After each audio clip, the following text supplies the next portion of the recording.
बाबर है, बाबर ने तुलुगमा पद्धति सीखी थी आपके किन से? उज्बेक शासकों से। उज्बेक शासकों से कौन सी पद्धति सीखी? तुलुगमा। उसने, बाबर ने क्या किया कि ये देखो, ये आपके कौन है? बाबर, यहां लास्ट में, और ये आपके बाबर के साथ सैनिक टुकड़ी उसकी, यहां पर आपके उसका बेटा हुमायूं और इसकी सैनिक टुकड़ी, और यहां पर उसका बहनोई आपके दामाद कौन? मेहंदी ख्वाजा, मेहंदी ख्वाजा इसकी सैनिक टुकड़ी। ठीक है, सभी कहां पर हैं? बैक में बिल्कुल। फिर इसने घुड़सवार सैनिक टुकड़ी को बुलाया और घुड़सवार सैनिक टुकड़ी को यहां लगाया। ये आपके इनके क्या हैं? घुड़सवार हैं। ये क्या हैं? घुड़सवार।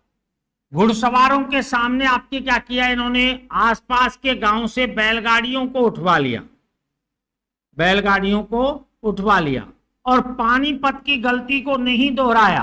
पानीपत के युद्ध में भी इसने इसी तरह व्यवस्था की थी, लेकिन बैलगाड़ियों को क्या किया था? चमड़े की बेल्टों से बांध दिया था। जैसे ही लड़ाई की शुरुआत हुई वो बेल्ट टूट गई, टूट गई तो जो रक्षा पंक्ति है ना, वो आपके बिखर गई। आप ये देखिएगा, बैलगाड़ियां लगाने का या कोई खाई खोदने का या फिर इसका उद्देश्य केवल क्या है? सेना के वेग को कम करना। जैसे आप रोड पर देखते हो ना, रोड पर डिवाइडर लगाते हैं, डिवाइडर का उद्देश्य क्या होता है? वो स्पीड को कम करता है। स्पीड को कम करने के बाद आपकी अगर वो किसी को ठोकेगा भी ना, तो केवल पड़ेगा ये आदमी, कुचलेगा नहीं उसे। और अगर स्पीड से, अगर कोई कमजोर व्यक्ति भी स्पीड से मार रहा है ना, तो उसकी आपकी चोट ज्यादा होगी। ठीक है, तो यहां केवल आपकी क्या है? वेग को कम करने का उद्देश्य रहता है इनका, कि एक बार वेग कम कर दिया तो मारक क्षमता जस्ट आधी रह जाती। ठीक है ना, तो यहां पर इस तरह सेना जमाई। इस बार जिसकी गाड़ी उठाई उसकी भैंस की चैन भी खोल ली, और यहां आपके देखो लोहे की चैनों से बांध दिया इन बैलगाड़ियों, और इन बैलगाड़ियों के बीच में फंसाया इन्होंने अपना तोपखाना। ये आपके क्या लगा दिया? तोपखाना। और ये खड़े कर दिए तोपची, और तोपचियों को यहां पर लगा दिए चमड़े के पर्दे।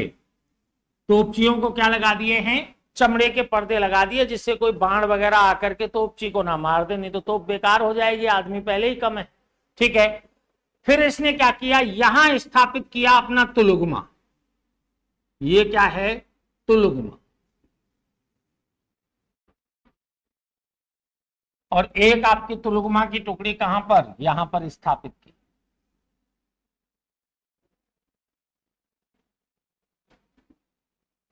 ये बाबर ने अपनी सेना सेट कर ली आपके कहां पर? खानवा के मैदान में। अब राणा सांगा आपके भुसावर होते हुए घूमते घामते आ रहे हैं, और ये देखो, ये राणा सांगा के आपके, राणा सांगा के आपके हाथी हाथी, ये राणा सांगा के क्या हैं? हाथी हाथी। खूब आती हैं राणा सांगा के पास तो। ठीक है, और ये फिर घोड़े ही घोड़े। ठीक है, और यहां बीच में आपके कौन खड़ा है? राणा सांगा। बीच में आपके कौन है? यहां पर राणा सांगा है यहां बीच में। ठीक है, अब देखो अंतर आपको स्पष्ट आ रहा होगा कि बाबर कहां है? लास्ट ही लास्ट में, और फ्रंट में आपके कौन है? सांगा। और फिर सांगा के आपके पैदल ही पैदल खूब सेना थी, क्योंकि 8-7 राजा, 9 राव और 104 सरदार आपके राणा सांगा की सहायता के लिए आए थे। किसमें? खानवा के युद्ध में। कितने राजा? 7 राजा, 9 राव और 104 सरदार अपनी सैनिक टुकड़ियां लेकर के यहां पर आए थे।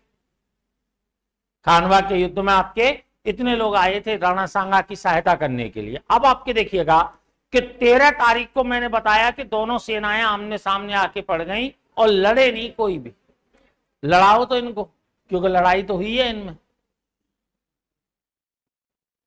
लड़ाओ, कैसे लड़ाएंगे?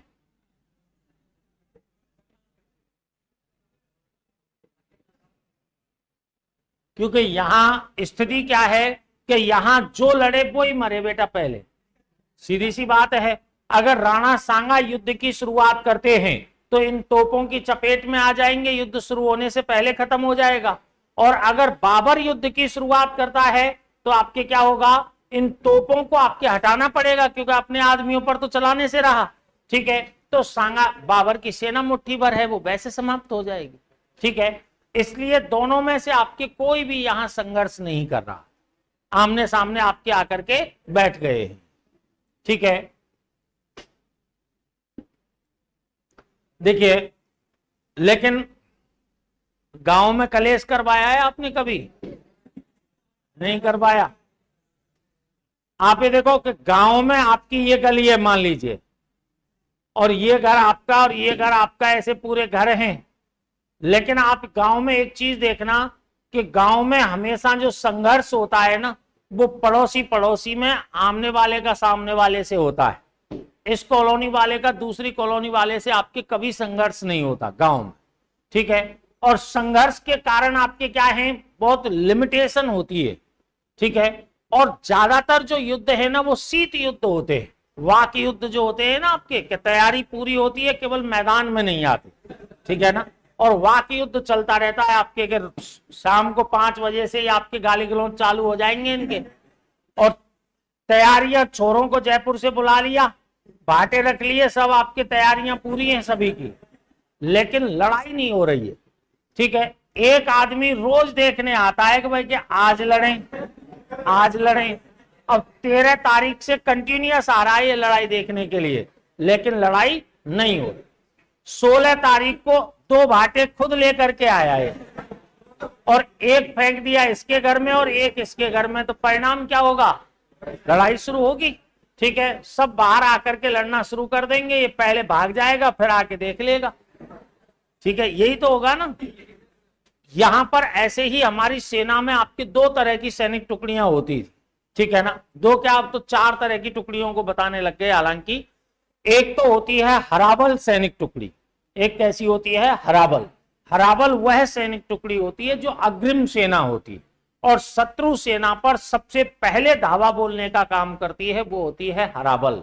और एक होती है चंद्राबल। चंद्राबल जो सबसे पीछे वाली टुकड़ी होती है। ठीक है, अब तो आपके क्या है, हराबल के दस्ते के पास ही आपके अग्रिम दस्ता भी लगाने लग गए, जो हल्दीघाटी के युद्ध में हम बताएंगे। ठीक है, और आपके दाया पार्श्व और वाम पार्श्व आपके दोनों की दोनों बनाने लग गए। लेकिन यहां ऐसी व्यवस्था कोई नहीं थी, हल्दीघाटी में वो व्यवस्था देखने को मिलेगी हमें। अब देखो, इस बाबर ने अपनी हराबल टुकड़ी के माध्यम से थोड़ी सी मुठभेड़ कराई और ये आपके पीछे भाग गए। इससे सांगा की सेना में यहां क्या सूचना पहुंची कि लड़ाई शुरू हो गई। लड़ाई शुरू आपके इनकी हो गई। खाटू श्याम जी की यात्रा गए हो ना कभी? एकादशी के दिन, 11 के दिन, आपके 11 के दिन सबसे ज्यादा भीड़ होती है। कम से कम नहीं तो 5-6 किलोमीटर लंबे बांस लगा देते हैं वो, घुमा घुमा के।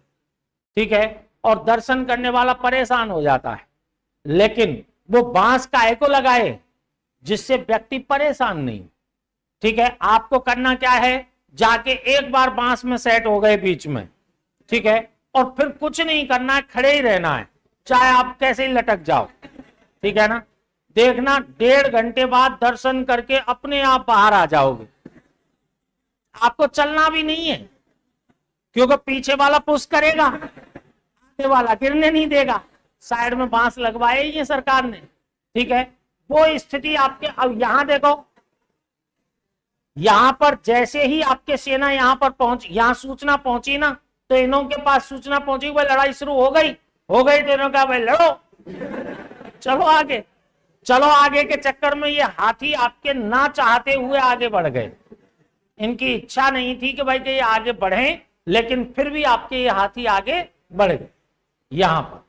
और जैसे ही हाथी आगे बढ़े, वैसे ये तोप तो तैयार थी, इन्होंने डाल दिए गोले, और तोपों ने गोले डाले। तो देखो, राजस्थान में पहली बार फट रहा था गोला।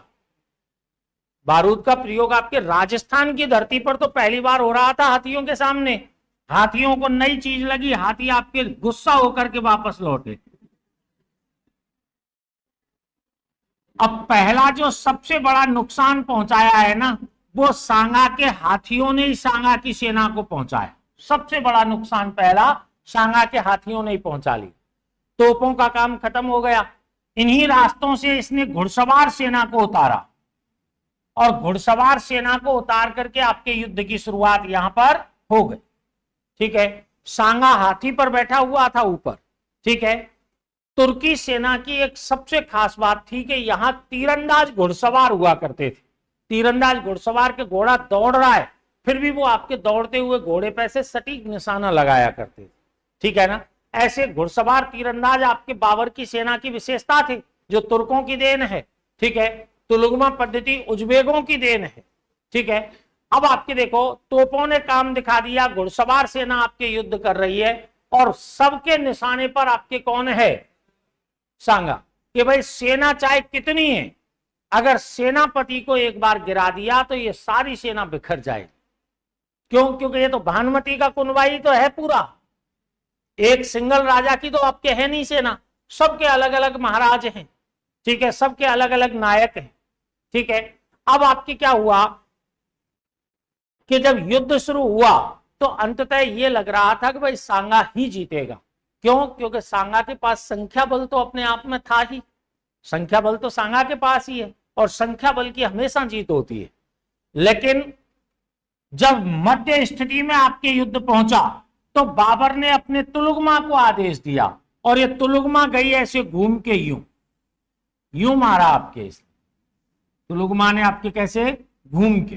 तो तुलुगमा वह सैनिक टुकड़ी होती है जो शत्रु सेना पर घूमकर पीछे से हमला करती है। पीछे जगह नहीं होगी तो साइडों से भी मार सकती है, रिजिड नहीं है नियम कोई। ठीक है ना, तो आपके तुलुगमा वह सैनिक टुकड़ी होती है जो शत्रु सेना पर आपके घूमकर पीछे से हमला करती है।